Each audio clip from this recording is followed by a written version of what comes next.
আমার প্রিয় দেশবাসী, নমস্কার। মন কি বাতে আবার একবার কথা হবে দেশের সাফল্য, দেশবাসীর অভিজ্ঞতা নিয়ে। গত কয়েক সপ্তাহে স্পোর্টস, সায়েন্স, সংস্কৃতি ইত্যাদি অনেক বিষয়ে এমন কিছু ঘটনা ঘটেছে যার জন্য প্রত্যেক ভারতবাসী গর্বিত। অতি সম্প্রতি শুভাংশু শুক্লার মহাকাশ থেকে প্রত্যাবর্তন নিয়ে দেশে জোরদার আলোচনা হয়েছে। যখন শুভাংশু সুরক্ষিতভাবে পৃথিবীতে অবতরণ করেছেন, লোকজন উৎসাহে ফেটে পড়েছে। তাদের মনে খুশির ঢেউ উঠেছে, পুরো দেশ গর্বে ভরে গেছে। আমার মনে আছে 2023 সালের আগস্ট মাসে যখন চন্দ্রযান-3-এর সফল অবতরণ হয়েছিল, তখন দেশে এক নতুন উদ্দীপনা তৈরি হয়েছিল। সায়েন্স নিয়ে, স্পেস নিয়ে বাচ্চাদের মধ্যে এক নতুন কৌতূহল জেগে উঠেছিল। এখন ছোট ছোট বাচ্চারা বলে, আমিও স্পেসে যাব, আমিও চাঁদে অবতরণ করব, স্পেস সায়েন্টিস্ট হব। বন্ধুরা, আপনারা ইন্সপায়ার মানব প্রকল্পের নাম শুনেছেন নিশ্চয়ই। এই প্রকল্প শিশুদের উদ্ভাবনী ক্ষমতাকে উৎসাহ দেওয়ার জন্য। এই প্রকল্পে প্রতি স্কুল থেকে 5 জন শিশুকে নির্বাচন করা হয়। প্রত্যেক শিশু একটি নতুন আইডিয়া নিয়ে আসে। এই প্রকল্পে এখনো পর্যন্ত লক্ষ লক্ষ শিশু যুক্ত হয়েছে। আর চন্দ্রযান-3-এর পর তো এদের সংখ্যা দ্বিগুণ হয়ে গেছে। দেশে স্পেস স্টার্টআপও জোর কদমে এগিয়ে চলেছে। 5 বছর আগে 50-এরও কম স্টার্টআপ ছিল। আজ শুধু স্পেস সেক্টরে 200-রও বেশি হয়ে গেছে। বন্ধুরা, সামনের মাসে 23শে আগস্ট ন্যাশনাল স্পেস ডে। আপনারা কিভাবে এই দিনটি পালন করবেন? কোনো নতুন আইডিয়া আছে কি? আমাকে নমো অ্যাপে অবশ্যই মেসেজ পাঠাবেন। বন্ধুরা, একবিংশ শতাব্দীতে ভারত আজ সায়েন্সে এক নতুন উৎসাহের সঙ্গে এগিয়ে চলেছে। কিছুদিন আগে আমাদের ছাত্র ইন্টারন্যাশনাল কেমিস্ট্রি অলিম্পিয়াডে মেডেল জিতেছে। দেবেশ পঙ্কজ, সন্দীপ কুচি, দেবদত্ত প্রিয়দর্শী আর উজ্জ্বল কেশরী, এই 4 জন ভারতের নাম উজ্জ্বল করেছে। গণিতের জগতে ভারত নিজের পরিচয় আরও মজবুত করেছে। অস্ট্রেলিয়াতে ইন্টারন্যাশনাল ম্যাথমেটিক্যাল অলিম্পিয়াডে আমাদের ছাত্ররা 3টে গোল্ড, 2টো সিলভার আর একটা ব্রোঞ্জ মেডেল জিতেছে। বন্ধুরা, আগামী মাসে মুম্বাইতে অ্যাস্ট্রোনমি আর অ্যাস্ট্রোফিজিক্স অলিম্পিয়াড হতে চলেছে। এতে 60-এর বেশি দেশের ছাত্ররা অংশগ্রহণ করবে, বৈজ্ঞানিকরাও আসবেন। এটি এখনো পর্যন্ত সবথেকে বড় অলিম্পিয়াড হবে। একদিক থেকে দেখলে ভারত এখন অলিম্পিক এবং অলিম্পিয়াড 2 ক্ষেত্রেই এগিয়ে চলেছে। আমার প্রিয় দেশবাসী, ইউনেস্কোর একটি খবর এসেছে যা আমাদের সবাইকে গর্বিত করবে। ইউনেস্কো 12টি মারাঠা দুর্গকে ওয়ার্ল্ড হেরিটেজ সাইটের মর্যাদা দিয়েছে। এর মধ্যে 11টা দুর্গ মহারাষ্ট্রতে আর একটি দুর্গ তামিলনাড়ুতে। প্রতিটা দুর্গর সঙ্গে ইতিহাসের এক এক অধ্যায় জুড়ে আছে। প্রতিটা পাথর এক ঐতিহাসিক ঘটনার সাক্ষী। সলহের দুর্গে মুঘলদের পরাজয় হয়। শিবনেরি দুর্গে ছত্রপতি শিবাজী মহারাজের জন্ম হয়েছিল। এমন দুর্গ যা কিনা শত্রুরা জয় করতে পারবে না। খন্দেরি দুর্গ সমুদ্রের মাঝে তৈরি এক চমকপ্রদ দুর্গ। শত্রুরা তাঁকে রুখে দিতে চেয়েছিল, কিন্তু শিবাজী মহারাজ অসম্ভবকে সম্ভব করে দেখিয়ে দিয়েছিলেন। প্রতাপগড় দুর্গ, যেখানে আফজল খানকে পরাজিত করা হয়েছিল, ওই দুর্গর দেওয়ালে আজও সেই কাহিনীর প্রতিধ্বনি শোনা যায়। বিজয় দুর্গে, যেখানে গোপন সুড়ঙ্গও ছিল, সেখানে ছত্রপতি শিবাজী মহারাজের দূরদর্শিতার প্রমাণ পাওয়া যায়। আমি কিছুদিন আগে রায়গড়ে গিয়েছিলাম। ছত্রপতি শিবাজী মহারাজের মূর্তির সামনে আমি মাথা নত করেছিলাম। এই অনুভূতি সারা জীবন আমার সঙ্গে থাকবে। বন্ধুরা, দেশের অন্য জায়গাতেও এমন চমকপ্রদ দুর্গ আছে যা অসংখ্য আক্রমণ সহ্য করেছে, প্রতিকূল আবহাওয়ার মোকাবিলা করেছে, কিন্তু কখনো আত্মসম্মান বিসর্জন দেয়নি। রাজস্থানের চিতোরগড়ের দুর্গ, কুম্ভলগড় দুর্গ, রণথম্বর দুর্গ, আমের দুর্গ, জয়সালমীরের দুর্গ তো বিশ্ববিখ্যাত। কর্ণাটকের গুলবর্গার দুর্গও অনেক বড়। চিত্রদুর্গের দুর্গর ব্যাপ্তিও আপনাকে কৌতূহলী করে তুলবে। ওই সময়ে এত বড় দুর্গ কিভাবে তৈরি হলো? বন্ধুরা, উত্তরপ্রদেশের বান্দায় আছে কালিঞ্জের দুর্গ। মোহাম্মদ গজনবী অনেকবার এই দুর্গে হামলা করেও প্রতিবার ব্যর্থ হয়েছিল। বুন্দেলখণ্ডে এরকম বেশ কিছু দুর্গ আছে। গোয়ালিয়র, ঝাঁসি, দতিয়া, অজয়গড়, গাঢ়কুণ্ডার, চন্দেরি। এইসব দুর্গ শুধু ইট পাথরই নয়, এগুলো আমাদের সংস্কৃতির প্রতীক। আজও এই সব দুর্গর উঁচু উঁচু দেওয়াল সংস্কার আর আত্মমর্যাদার প্রতীক হয়ে রয়েছে। আমি সকল দেশবাসীকে বলবো, এই সব দুর্গ দেখতে, নিজেদের ইতিহাসকে জানতে, নিজেদের গৌরব উপলব্ধি করতে। আমার প্রিয় দেশবাসী, আপনারা কল্পনা করুন, একদম ভোরবেলা বিহারের মুজফ্ফরপুর শহর, 1908 সালের 11ই আগস্ট। প্রতিটা রাস্তা, প্রতিটা চৌরাস্তা, সমস্ত কোলাহল ওই সময় স্তব্ধ হয়ে গিয়েছিল। জনসাধারণের চোখে ছিল অশ্রু, কিন্তু হৃদয়ে জ্বলছিল আগুন। লোকজন ঘিরে রেখেছিল জেলখানা, যেখানে 18 বছরের এক যুবক ইংরেজদের বিরুদ্ধে নিজের দেশপ্রেম ব্যক্ত করার মূল্য দিচ্ছিল। জেলের ভেতরে ইংরেজ অফিসাররা এক যুবককে ফাঁসি দেবার প্রস্তুতি নিচ্ছিল। সেই যুবকের চোখে মুখে ভয় ছিল না, বরং তা গর্বে ভরা ছিল। সেই গর্ব যা দেশের জন্য প্রাণ উৎসর্গকারীদের হয়।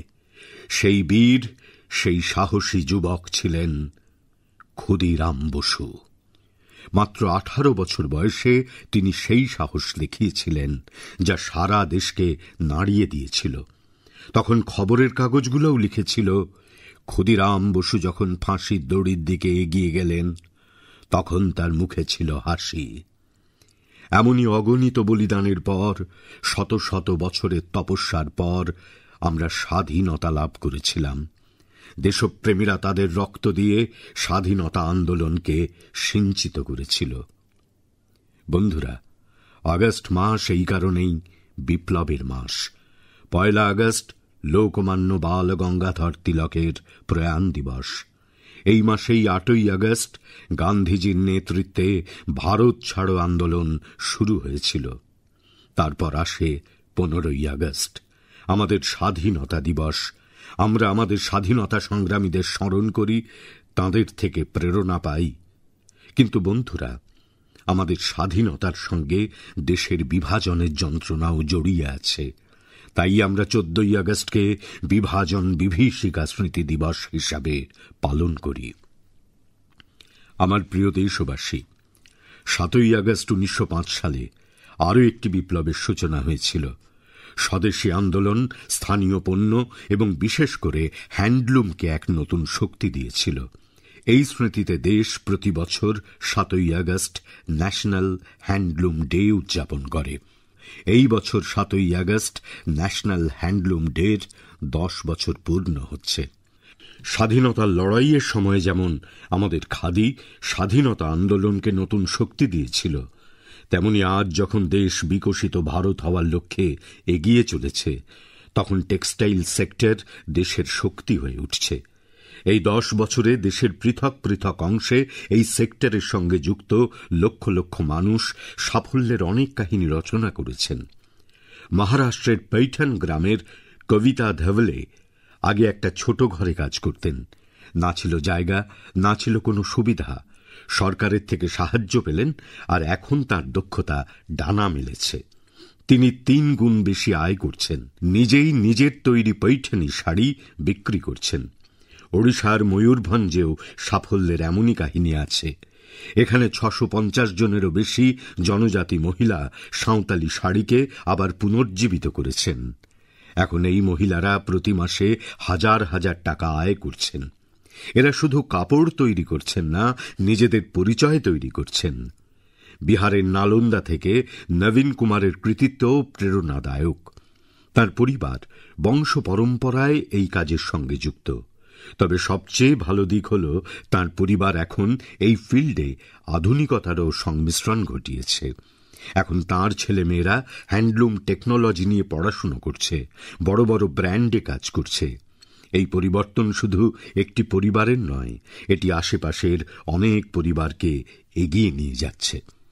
বন্ধুরা, ভারতের টেক্সটাইল কেবলমাত্র একটা সেক্টর নয়, এটা আমাদের সাংস্কৃতিক বৈচিত্র্যের একটি দৃষ্টান্ত। আজ টেক্সটাইল এবং অ্যাপারেল মার্কেট খুব দ্রুততার সঙ্গে বৃদ্ধি পাচ্ছে এবং এই প্রগতির সবথেকে সুন্দর দিক হল গ্রামের মহিলারা, শহরের ডিজাইনাররা, অভিজ্ঞ বস্ত্রবয়ন শিল্পীরা এবং স্টার্ট আপ শুরু করা আমাদের যুবরা সকলে মিলে একসঙ্গে এটিকে এগিয়ে নিয়ে চলেছেন। এখন ভারতে ৩,০০০-এরও বেশি টেক্সটাইল স্টার্ট আপ কার্যরত রয়েছে। অনেক স্টার্ট আপসই ভারতের হ্যান্ডলুম শিল্পের পরিচয়কে বিশ্বমঞ্চে একটা নতুন উচ্চতায় নিয়ে গেছে।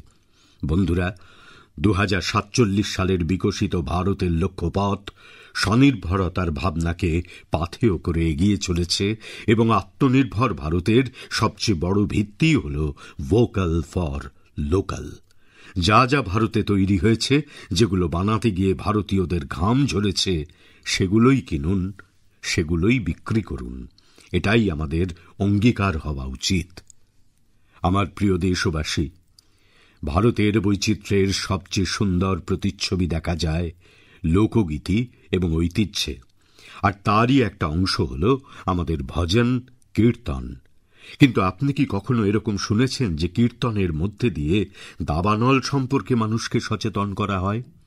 আপনাদের হয়তো বিশ্বাস হবে না, কিন্তু ওড়িশার কেওনঝড় জেলায় এমনই এক অভূতপূর্ব কাজ হচ্ছে। এখানে রাধাকৃষ্ণ সংকীর্তন মণ্ডলী নামের একটি দল আছে। ভক্তির সঙ্গে সঙ্গে এই দলটি এখন পরিবেশ সংরক্ষণের নামগানও করছে। এই উদ্যোগের অনুপ্রেরণা প্রমীলা প্রধানজি। অরণ্য ও পরিবেশ রক্ষার জন্য তিনি প্রচলিত গানগুলোয় নতুন কথা ও নতুন ভাবনা জুড়েছেন। তার দল গ্রামে গ্রামে যাচ্ছে, গানের মধ্যে দিয়ে মানুষকে বোঝাচ্ছে যে জঙ্গলে আগুন লাগলে কতটা ক্ষতি হয়। এই দৃষ্টান্ত আমাদের স্মরণ করিয়ে দেয় যে আমাদের লোক ঐতিহ্য কেবল অতীতেই সীমাবদ্ধ নয়, এগুলোর মধ্যে আজও সমাজকে পথ দেখানোর শক্তি আছে। আমার প্রিয় দেশবাসী, ভারতের সংস্কৃতির জন্য অত্যন্ত গুরুত্বপূর্ণ বিষয় আমাদের উৎসব এবং ঐতিহ্য। কিন্তু আমাদের এই সংস্কৃতির আরও একটি প্রাণোচ্ছল দিক আছে, সেটি হলো আমাদের বর্তমান ও আমাদের ইতিহাসকে নথিবদ্ধ করতে থাকা। সেই জ্ঞানই আমাদের আসল শক্তি, যা শত শত বছর ধরে পুঁথি পাণ্ডুলিপির মধ্যে দিয়ে সংরক্ষিত করা হয়েছে। এই পুঁথি পাণ্ডুলিপিগুলির মধ্যে রয়েছে বিজ্ঞান, রয়েছে চিকিৎসা পদ্ধতি, সঙ্গীত, দর্শন এবং সবচেয়ে বড় কথা হলো সেই চিন্তাদর্শ রয়েছে যা মানবতার ভবিষ্যৎকে আরও উজ্জ্বল করে তুলতে পারে। বন্ধুরা, এই অসামান্য জ্ঞান এবং এই ঐতিহ্যের সংরক্ষণ করা আমাদের কর্তব্য। আমাদের দেশে প্রত্যেক যুগেই এমন কিছু মানুষ জন্মেছেন যারা এটাকে নিজেদের সাধনা করে তোলেন। অনুপ্রাণিত করার মতো এমনই একজন ব্যক্তিত্ব হলেন তামিলনাড়ুর থাঞ্জাভুর জেলার মণিমারনজি। তাঁর মনে হয়েছিল যে বর্তমান প্রজন্ম যদি তামিল পাণ্ডুলিপি পড়তে না শেখে, তাহলে আগামী দিনে এই মহামূল্যবান ঐতিহ্য হারিয়ে যাবে। সেই জন্য তিনি সান্ধ্যকালীন ক্লাস শুরু করেন। ছাত্র, চাকুরিজীবী যুবক যুবতী, গবেষক সকলেই সেখানে গিয়ে শিখতে শুরু করলেন। মণিমারনজি সকলকে তামিল শুভদিয়াল অর্থাৎ তাল পাতার পুঁথি পড়তে এবং পাঠোদ্ধারের নিয়ম কি হয় তা শিখিয়েছেন। আজ ওঁর প্রচেষ্টায় অনেক ছাত্রছাত্রীরা এই ক্ষেত্রে দক্ষ হয়ে উঠেছেন। কয়েকজন ছাত্রছাত্রী তো এই পাণ্ডুলিপিটির উপর ভিত্তি করে প্রথাগত চিকিৎসা পদ্ধতির বিষয়ে গবেষণাও শুরু করে দিয়েছেন। বন্ধুরা, ভাবুন যদি এমন প্রচেষ্টা সমগ্র দেশ জুড়ে হয়, তাহলে আমাদের প্রাচীন বিদ্যা শুধুমাত্র চার দেওয়ালেই সীমাবদ্ধ থাকবে না, তা নতুন প্রজন্মের চেতনার অংশ হয়ে উঠবে। এই ভাবনায় অনুপ্রাণিত হয়ে ভারত সরকার এই বছর বাজেটে একটি ঐতিহাসিক উদ্যোগের কথা ঘোষণা করেছে, জ্ঞান ভারতম মিশন।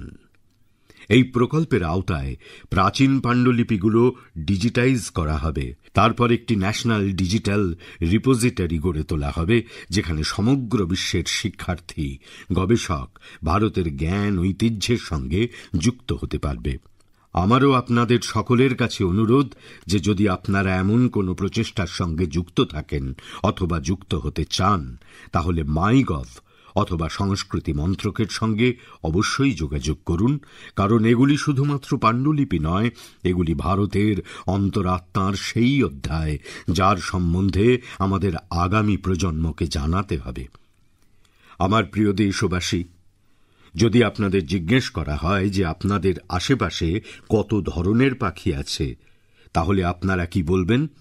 হয়তো এটাই যে ৫-৬টা পাখি তো রোজই আমার চোখে পড়ে, কিছু চেনা পরিচিত, কিছু অজানা। আমাদের আশেপাশে কোন কোন প্রজাতির পাখি আছে এটা জানাও খুবই আকর্ষণীয় একটি বিষয়। সম্প্রতি এরকমই একটা অসাধারণ প্রচেষ্টা করা হয়েছে। জায়গাটা হলো আসামের কাজিরাঙা জাতীয় উদ্যান। এমনিতেই এই এলাকা এখানকার গন্ডারদের জন্য বিখ্যাত, কিন্তু এইবার আলোচনার বিষয় হলো সেখানকার তৃণভূমি আর সেখানে বসবাসকারী পাখি। এখানে প্রথমবার গ্রাসল্যান্ড বার্ড সেন্সাস হয়েছে। আপনারা জেনে খুশি হবেন, এই সেন্সাসের ফলে ৪০-এর বেশি পাখিদের প্রজাতির সন্ধান পাওয়া গেছে। এতে অনেক দুর্লভ প্রজাতির পাখিও অন্তর্ভুক্ত। আপনারা ভাবছেন এত পাখির সন্ধান কিভাবে পাওয়া গেল? এক্ষেত্রে বাজিমাত করেছে প্রযুক্তি। সেন্সাসের টিম পাখির ডাক রেকর্ড করার যন্ত্র লাগিয়েছিল। তারপর কম্পিউটার সেই ডাক বিশ্লেষণ করে এআই এর সাহায্য নেয়। শুধু ডাকের মাধ্যমেই পাখিদের চেনা গেছে, তাও তাদেরকে বিরক্ত না করে। ভাবুন, যখন প্রযুক্তি এবং সংবেদনশীলতার মেলবন্ধন ঘটে, তখন প্রকৃতিকে গভীরভাবে বোঝা কতটা সহজ হয়ে ওঠে। আমাদের এরকম প্রচেষ্টাকে আরও উৎসাহ দেওয়া উচিত, যাতে আমরা আমাদের জীববৈচিত্র্যের সঙ্গে পরিচিত হতে পারি ও ভবিষ্যৎ প্রজন্মকেও এর সঙ্গে যুক্ত করতে পারি। আমার প্রিয় দেশবাসী, অন্ধকার যেখানে সবথেকে বেশি ঘনায়, কখনো কখনো আলো সেখান থেকেই উৎসারিত হয়। এরকমই একটি উদাহরণ হল ঝাড়খণ্ডের গুমলা জেলা। একটা সময় ছিল যখন এটি মাওবাদী হিংসার জন্য কুখ্যাত ছিল। বাসিয়া ব্লকের গ্রাম জনশূন্য হয়ে যাচ্ছিল। মানুষ ভয়ে ভয়ে বেঁচে থাকত। রোজগারের কোনো আশা ছিল না, জমি ফাঁকা পড়েছিল এবং যুবক যুবতীরা পালিয়ে যাচ্ছিল। কিন্তু তারপর ধীরে ধীরে শান্ত সুস্থির পরিবর্তনের সূত্রপাত হয়। ওমপ্রকাশ সাহু নামের এক যুবক হিংসার পথ ছেড়ে দেয়। তিনি মাছ চাষ শুরু করেন। তারপর নিজের মতো অনেক বন্ধুদেরও এই কাজের জন্য অনুপ্রাণিত করেন। তাঁর এই প্রচেষ্টার ফলও পাওয়া গেল। যারা একসময় অস্ত্র হাতে তুলে নিয়েছিলেন, তারাই এখন মাছ ধরার জাল হাতে তুলে নিয়েছেন। বন্ধুরা, ওমপ্রকাশ সাহুর এই সূচনা সহজ ছিল না। বিরোধিতা হয়, তাকে হুমকি দেওয়া হয়, কিন্তু তার মনোবল ভাঙেনি। যখন প্রধানমন্ত্রী মৎস্য সম্পদ যোজনা কার্যকর হয়, তখন ওঁর কাজে নতুন শক্তি সঞ্চারিত হয়। সরকারের থেকে প্রশিক্ষণ পান, পুকুর তৈরিতে সাহায্য পান এবং দেখতে দেখতে গুমলায় মৎস্য বিপ্লবের শুরু হয়। আজ বাসিয়া ব্লকের ১৫০টিরও বেশি পরিবার মাছ চাষের সঙ্গে যুক্ত হয়েছেন। এমন অনেকে আছেন যারা কখনো নকশালপন্থী সংগঠনের সঙ্গে যুক্ত ছিলেন। এখন ওরা গ্রামেই আছেন, সম্মানের সঙ্গে জীবন কাটাচ্ছেন এবং অন্যদের রোজগারের ব্যবস্থা করে দিচ্ছেন। গুমলার এই যাত্রা আমাদের শেখায়, যদি পথ সঠিক থাকে এবং মনে বিশ্বাস থাকে, তাহলে সবচেয়ে কঠিন পরিস্থিতির মধ্যেও বিকাশের আলো প্রজ্বলিত হতে পারে। আমার প্রিয় দেশবাসী, আপনারা কি জানেন যে অলিম্পিক্সের পরই সবথেকে বড় খেলার আয়োজন কোনটা? এর উত্তর world police and fire games. সারা পৃথিবীর পুলিশকর্মী, ফায়ার ফাইটার্স, নিরাপত্তার সঙ্গে যুক্ত থাকা লোকেদের নিয়ে হওয়া স্পোর্টস টুর্নামেন্ট। এইবার এই টুর্নামেন্ট আমেরিকায় আয়োজিত হয়েছে এবং এখানে ভারত ইতিহাস রচনা করেছে। ভারত প্রায় ৬০০টি পদক জিতেছে। ৭১টি দেশের মধ্যে আমরা প্রথম ৩-এর মধ্যে স্থান দখল করেছি। সেই ঊর্ধ্বধারীদের পরিশ্রম সফল হয়েছে, যারা দিনরাত দেশের জন্য সেবায় নিবেদিত। আমাদের এই বন্ধুরা এখন খেলার মাঠেও দেশের নাম উজ্জ্বল করেছেন। আমি সকল খেলোয়াড়দের এবং কোচিং টিমকে অভিনন্দন জানাই। আপনারা এটা জেনেও হয়তো চমৎকৃত হবেন যে ২০২৯-এ এই খেলা ভারতে অনুষ্ঠিত হবে। সারা বিশ্ব থেকে খেলোয়াড়রা আমাদের দেশে আসবেন। আমরা তাঁদের ভারতের আতিথেয়তা দেখাবো, আমাদের ক্রীড়া সংস্কৃতির সঙ্গে পরিচয় করাবো। বন্ধুরা, গত কয়েকদিনে আমি অনেক ইয়ং অ্যাথলিটদের এবং তাদের অভিভাবকদের বার্তা পেয়েছি। এগুলোর মধ্যে খেলো ভারত নীতি 2025-এর খুব প্রশংসা করা হয়েছে। এই নীতির লক্ষ্য স্পষ্ট, ভারতকে স্পোর্টিং সুপার পাওয়ার বানানো। গ্রামবাসী, দরিদ্র মানুষজন এবং মেয়েরা এই নীতির আওতায় অগ্রাধিকার পাবেন। খেলাধুলাকে স্কুল এবং কলেজ তাদের দৈনন্দিন জীবনের অংশ করে তুলবে। খেলাধুলা সংক্রান্ত স্টার্ট আপস, তা সে স্পোর্টস ম্যানেজমেন্ট হোক বা ম্যানুফ্যাকচারিংয়ের সঙ্গে যুক্ত হোক, তাদের সব রকমভাবে সাহায্য করা হবে। ভাবুন, যখন দেশের যুবরা নিজেদের তৈরি র্যাকেট, ব্যাট আর বল নিয়ে খেলবে, তখন আত্মনির্ভরতার মিশন কতটা শক্তিশালী হয়ে উঠবে। বন্ধুরা, খেলাধুলা টিম স্পিরিট তৈরি করে। এটা ফিটনেস, আত্মবিশ্বাস এবং একটি শক্তিশালী ভারত গড়ার পথ। তাই মনের আনন্দে খেলাধুলা করুন ও ভালো থাকুন। আমার প্রিয় দেশবাসী, কিছু মানুষের কাছে কখনো কখনো কোনো কাজ অসম্ভব মনে হয়। তারা ভাবেন, এটা কি আদৌ সম্ভব? কিন্তু যখন দেশ একটি চিন্তায় ঐক্যবদ্ধ হয়, তখন অসম্ভবও সম্ভব হয়ে যায়। স্বচ্ছ ভারত মিশন এর সবচেয়ে বড় উদাহরণ। শীঘ্রই এই মিশনের 11 বছর পূর্ণ হবে, কিন্তু এর শক্তি এবং এর প্রয়োজন আজও তেমনই রয়েছে। এই 11 বছরে স্বচ্ছ ভারত মিশন এক জন আন্দোলন হয়ে উঠেছে, যা মানুষ নিজের কর্তব্য বলে মনে করেন, এবং এটাই প্রকৃত জন অংশগ্রহণ। বন্ধুরা, প্রতি বছর হয়ে চলা স্বচ্ছতা নিরীক্ষণ এই ভাবনাকে আরো বেশি উদ্বুদ্ধ করেছে। এই বছর দেশের 4500 থেকে বেশি শহর এবং শহরতলি এর সঙ্গে যুক্ত হয়েছে।